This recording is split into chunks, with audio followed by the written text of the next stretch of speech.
KEVU 25 News Now at 10. Good evening and thank you for joining us. I am Amaya Norman. A fire at a local RV park destroyed a mobile home and burned many of his belongings inside. 25 News Now reporter Trenton Whiting stopped by to find out more on the story. Trenton. Thank you, Amaya. The fire was long gone by the time I arrived on the scene, but the devastation was clear. Responders reported the scene at around 7 this morning, putting out a fire that started inside the home before engulfing the outside. The mobile home was almost entirely charred, but there were no reported injuries. Neighbors near the scene said that the owner, who we've yet to confirm, may have used a water hose to initially fight the flames enough to gather the keys to his truck and move it clear of the flames. In the hot and dry conditions we've seen recently, grass and structure fires such as this one are a big concern. We've reached out to the Victoria Fire Department and the Fire Marshal's office for details on a potential cause of the fire. Amaya, back to you. Thank you so much, Trenton. Victoria early-in voting is near the end of its 7th straight day. The historic turnout included over 1,700 voters on Saturday. The Patty Dawson Public Health Center will be open for the next 5 days from 7 in the morning to the 7 in the evening. The last day for early voting is on Friday, November 1st. Now that will lead us to our viewer poll for today. Do you feel early voting opportunities are sufficient in the area? 62% of you say yes, 38% of you say no. Time to talk weather on this Sunday night. Let's check in with First Warn Storm Team meteorologist Trey Mining to see what your week will look like. Trey. And good evening, everyone. Hope your weekend was great. 91 degrees was our high today in Victoria. 10 degrees, but we should be. Our normal high is 81 degrees, normal low 57 degrees. They're both normal on both counts, high and low. Rainfall 0 for October, not a drop of rain in the whole month of October. And don't expect any until after the 1st of November, more than likely, which will be some significant rain chances by then. That's definitely a plus. Starting off November on the wet side could be the case. We give the details coming up in the full forecast. A family was rescued off the coast of Hawaii on Saturday after their boat capsized near Lanai. The Coast Guard dispatched a helicopter and airplane crew in response to the distress call. They located the 16-foot capsized boat about 7 miles south of Manil Harbor and deployed a rescue swimmer to hoist the father and the 2 sons, aged 8 and 12, from the water. They were safely transported to Kahului Airport in Maui with no injuries reported. The Coast Guard advised all boaters to wear life jackets. A man has been arrested for allegedly recording people inside a church in Chicago suburb. Police says the camera was hidden inside a woman's bathroom and it was there for months. You know, it's a 24-year-old man from Atlanta who has been arrested for illegally recording people inside this church off of South Bloomingdale Drive. It's something police say has gone on for months. The DuPage County State's Attorney's Office identifying that man as Ramon Ochoa Garcia. He now faces charges of unauthorized video recording of a person under 18 and unauthorized video recording without consent. Investigators say Garcia put a small pen camera into a vent to record people in the women's bathroom at World Mission Society Church in Bloomingdale. Police say this started as early as August 1st. A pastor at the church later found the pen and reported it to police. Prosecutors believe there are at least 24 victims who were recorded, including 2 young girls. A judge denied prosecutors' request to detain Garcia before his trial, despite their argument that he was a flight risk since he allegedly lives in a van. The church tells me they have no comment on this incident as police continue to investigate the matter. Police also say Garcia could face additional charges as they find more potential victims. From Bloomingdale, Mayor Kawash, ABC 7 Eyewitness News. McDonald's announced Sunday it will resume selling Quarter Pounders in all of its restaurants. The news comes after tests showed the beef patty used in McDonald's famous sandwich tests negative for E. coli. An outbreak of E. coli linked to the Quarter Pounders has sickened at least 75 people across 13 states. 1 person died from the bacteria. Last week, the Centers for Disease Control Prevention issues a food safety alert, and the CDC and other federal agencies, including the Food and Drug Administrations, are still trying to determine the source of the outbreak. A North Carolina man, Jerry Hicks, couldn't believe his luck after finding $20 in a convenience store parking lot last Tuesday. He bought a scratch-off lottery ticket with that money, which turned out to be worth $1 million. Hicks claimed his prize last Friday and opted for a lump sum payment instead of smaller amounts over 20 years. From Banner Elk, he plans to use the winnings to help his children and retire after 56 years as a carpenter. A week after death row inmate Robert Robertson was set to die, the extraordinary quest to save his life has morphed into a deepening political battle between a group of Texas House lawmakers and the state-leading Republicans as they trade bitter accusations and push conflict narratives around his guilt or likely innocent. To read this full Texas Tribune article, visit our website, crossroadstoday.com. Grab your cell phone, scan the QR code. This is our quick response code to download the Crossroads Today app. Watch us anytime, anywhere, and get breaking news, alerts, and vote in our viewer poll. Learn all about our ongoing contest right there on your app. You can also submit news, tips, and photos. Remember to subscribe to our YouTube channel, Crossroads Today. Hit the like button and click the notification bell. Stay with us coming up. Protesters rally for homeless rights outside Taylor Swift concert in New Orleans. Early morning fog again tomorrow morning. Visibility is near zero by 6 a.m. But rain chances on the rise this week. Yay about that. What days will have the best rain chances? Find out in my full forecast.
Protesters gather outside Caesar Superdome in New Orleans on the Sunday to support the homeless ahead of Taylor Swift's second concert. Many held signs and chanted "Homeless Lives Matter." Last week, Louisiana Governor Jeff Landry urged authorities to remove tents and relocate homeless individuals to a sanctioned encampment before the concert. City leaders tried to delay the cleanup, but the governor's office proceeded. Demonstration criticized both Landry and Swift, demanding that government leaders do more to provide housing for those in need. Former President Donald Trump held a massive rally at Madison Square Garden this evening. Former First Lady Melania Trump made a rare appearance to speak to the crowd, introducing her husband on stage as thousands of enthusiastic supporters gather inside the iconic Midtown Manhattan Arena. With just 9 days until the election, Trump trying to lock in key voting blocks in the very blue states. With your vote in this election, I will end inflation. I will stop the invasion of criminals coming into our country, and I will bring back the American dream. We need the American dream. On Monday, Trump hits the campaign trail in Battlegrounds, Georgia. Vice President Kamala Harris is campaigning in the Democratic stronghold of Philadelphia, focusing on one of the key battleground states. On Sunday, she visited multiple locations to court Black and Latino voters, crucial for this year's election. This afternoon, she rallied voters at the community event in Northwest Philly, aiming to boost turnout for her Democratic base, confidently telling the crowd she will win the presidency. We have an opportunity before us to turn the page on the fear and the divisiveness that have characterized our politics for a decade because of Donald Trump. We have the ability to turn the page on that same old tired playbook because we are exhausted with it. Harris returned to the Washington, D.C. tonight before hitting the campaign trail again tomorrow, with plans to visit every single battleground state this week. Cybersecurity experts will meet in Minneapolis, this week for a 3-day summit. The conference is taking place just days ahead of the 2024 presidential election. Organizers say the summit is taking place at a perfect time. For nearly a decade, it's how we keep the trust. Mark Ritchie's job as Minnesota Secretary of State was keeping elections safe and secure. Everybody here voting says my vote's going to be counted as I intended it. I want Minnesotans to know that that's how we run the system. Though Ritchie's time in the position is over, his work isn't. A board member for the Cybersecurity Summit, he uses first-hand experience. During that time, that 8-year period of time, we experienced our first hacking that was electronic, that shut down our systems. To further the work of experts in the field. Now, just 1 week before the election, cybersecurity experts will meet once more in the Twin Cities. Their mission, brainstorm and share new ideas on keeping the cyberspace safe. We have seen such an increase as technology has proliferated across so many different parts of our lives. The opportunities and the new innovation that comes with that has also brought with it threats. Event co-chair Lauren Mahler has experience with the Department of Defense and White House Security Council. So when we look at the types of threats that are relevant to, say, an election, we look at things that impact not only specific outcome, but that impact trust. Ritchie says when you vote on Election Day, know your vote is protected. That we have the most effective, professional, trained, and skilled people on our team protecting our elections, and that we're not going to allow, whether it's somebody next door or somebody around the world, to manipulate or change or in any way affect our elections. For more on today's news story, come to crossroadstoday.com. Don't forget to submit your birthday wishes. Carolina astronaut and meteorologist Parker Cox will read them live on 25 News Now Sunrise. You can submit a local military hero so we can recognize them. Early morning fog again tomorrow morning. Visibility is near zero by 6 a.m. But rain chances on the rise this week. Yay about that. What days will have the best rain chances? Find out in my full forecast.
And good evening, everyone. Trey Mining here. And by the time we get to the midnight hour coming up, we'll be in the upper 60s, near 70 degrees. Feel like temperature with the humidity still coming in off the Gulf of Mexico, more of a southerly flow, which will be important to give us better rain chances as we head toward the middle and latter half of the week. More on that here momentarily. But starting off on the 60s or so by the early morning hours, mid-90s or so by 2 o'clock in the afternoon. So not any extremely oppressive heat index values anticipated for us, but still hot enough to run the air conditioners coming up by 2 o'clock in the afternoon, definitely through about 5 p.m. or so for your day today and tomorrow. And the state of Texas looks pretty nice overall.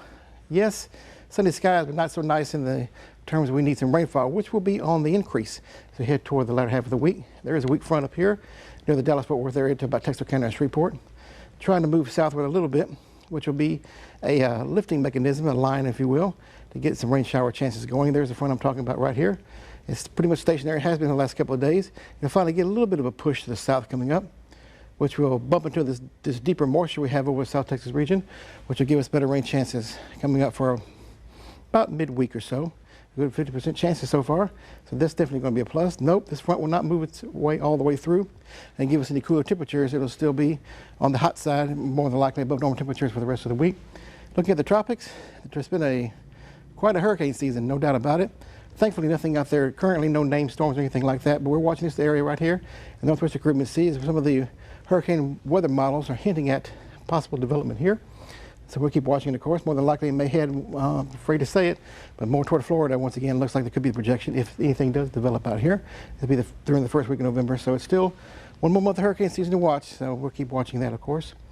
For us around here, we're watching the pretty much clear in the overnight tonight. Some patchy fog early tomorrow morning, as you see, by about 1, 2, 3, or 4 o'clock in the morning, 5 or 6 a.m. We could have zero visibilities in and around Victoria, so if you're driving during this time, low headlight beams, please. Reduce your speed. Take it slow. Be careful out there. We want you to arrive safely to your destination, of course. Fog burns off about 9 o'clock or so until a nice sunny day again for your day tomorrow. And the forecast for Cuero, sunny skies, high temperatures near 90 degrees by 3 o'clock in the afternoon, a few high clouds floating on by. Port Lavaca, sunny skies as well. Breeze off the bay with high temperatures in the mid-80s. And Victoria as well, high temperatures near 90 degrees with sunny conditions here and there, a few high clouds from time to time. No rain as of yet. I say yet because the rain chances are on the increase, starting on your Wednesday slowly, and then better chances the front gets closer to us coming up for your Thursday, Friday. With 50% chances coming up, even lasting to the weekend. High temperatures in the 80s to near 90s, so no cool air as of yet. That'll be down the line though, so hang on, it'll get here eventually, but not this week. Low temperatures near 70 degrees, so keep those umbrellas handy toward the end of the week if we get some much needed rainfall the way it looks at this point. In the meantime, try your best to stay cool, at least the first half of the week. Let's take a look at this right here. This is the QR code. Get your smartphone, scan the code. You see right there. They'll take you to a webpage. You can download our app, News, Weather, and Sports at your fingertips. Very easy, convenient, and free of charge to be connected with us. The Week 10 AP College Football Poll is out now. See where both Texas teams are, and we got some NBA to talk about. So join us for that and more in sports.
The state of Texas has been represented well this week in college football. Texas A&M continues to prove to the nation that they are here to stay and that these wins aren't flukes. Let's take you back to last night. A&M taking on the favorite LSU Tigers. Aggies offense really came to life in the second half, and it was this play right here. Down by 10, and Nussmeier underthrows, which leads to an interception from B.J. Mays. This play right here is what really just began the run. The Aggies' rushing offense sparked everything for the Aggies. Aggies' display of great offense and rushing was here in the second string. QB Amari Daniels rushes it in for a touchdown that takes the lead in the game. Amari Daniels led the team in rushing with 91 yards. Le'Veon Moss with 83 rushing yards as well and 2 touchdowns. The Aggies won it. Final score 38-23. And with yesterday's victory against LSU, Texas A&M has now entered the top 10. The state of Texas now has 2 teams in the top AP poll. This win also means Texas A&M is still number 1 in the SEC conference, just below Georgia. A conference championship game is seeming more and more likely as we approach the conclusion of college football, which brings me to your viewer poll today. The next 3 games for the Aggies look winnable. These opponents aren't ranked, and the Bedlam showdown against Texas is the one anomaly. But do you think Texas A&M will make it to the SEC championship? This game could be against Georgia, and we got 33% that says yes, 67% says no. Wow, that's very interesting here. But on to the NFL. The Dallas Cowboys back in action from their bye week, and they are taking on the San Francisco 49ers. Things aren't looking too good for the Cowboys right now. Dak Prescott already had 100-plus yards thrown along with an unfortunate interception. Brock Purdy slightly outthrowing Prescott with 150 yards. All of this happening in the first half. Cowboys hope to avenge the loss to the Lions 2 weeks ago. And here's the score update. We see the 49ers up 30, Cowboys 17. The Houston Texans hosted the Indianapolis Colts today. The Colts starting off strong. This play with seeing both teams tied with a field goal apiece. Anthony Richardson relaxes and steps up into the pocket, to which he finds Josh Downs for a 69-yard touchdown. Colts take the lead 10-3. The Texans answer back early on in the second quarter, with this next play being a 1st and 10. And Joe Mixon receives the handoff as he follows through the gap. Here, shorting just a little bit for a Texan touchdown. Texans escape with a close victory. Final score 23-20. And the NBA is back in full swing, and last night featured the San Antonio Spurs against the Houston Rockets. And Victor Wembanyama, with 3 defenders surrounding him, dunks it as his feet barely left the ground. Wemby looking to take another leap this year. He finished with 29 points, 7 rebounds, and 1 assist. Chris Paul, a guy who was recently acquired from the Warriors, was responsible for a lot of the looks Wemby received, finished with 9 assists. Rockets, Jalen Green had 29 points, and Fred VanVleet was the Rockets' second leading scorer with 18 points. The Spurs would edge out the Rockets. Final score 109-106. And that does it for your sports. Amaya? Thank you, Ray, with the sports. Stay with us coming up. Experience our digital streaming service, Crossroads Today Plus. Stream our daily newscasts and much more using our Connected TV.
Experience our digital streaming service, Crossroads Today Plus. Stream our daily newscasts and much more using your Connected TV. Just download Crossroads Today Plus on your Roku, Amazon Fire TV, and Apple TV or Android TV. Search Crossroads Today Plus. Now we're going to sit here and toss the weather. Let's take one last look at your weather with Trey. And one more look at your weather right here. We're looking pretty good, although pretty much on the very warm to hot side coming up for the first half of the week, near 90 degrees for the daytime highs. And look at this rain chances starting off slowly on Wednesday. Halloween, 50% chances through your day on Friday. Nothing scary though, but good rain chances on the way coming up at the end of the week, which we certainly will need. High temperatures not cooling down much in the 80s to just shy of 90 degrees. Lows in the 70s. Early morning fog possible coming over tomorrow morning. Be careful out there. Lose your low headlight beams, please, and take it slow. We want you to arrive safely, and of course, make it a great week. This weekend marked the 30th annual Emma Crawford Coffin Race in Manitou Springs, Colorado, a Halloween tradition that attracts thousands of spectators. Costumes teams push and drag homemade coffins on wheels through the streets, often with a passenger aboard. The event honors Emma Crawford, who passed away in 1891. Her coffin was carried up Red Mountain per her wishes, but in 1929 it was uncovered and rolled down the mountain springs this unique race, which is interesting. Wow, talk about dead man walking. Yeah. Get it? Yeah, I get it, which is interesting. That's an interesting thing to do for Halloween too. Very unique, very unique. Well, thank you for being with us for tonight. Remember to subscribe to our YouTube channel, Crossroads Today. Have a good night.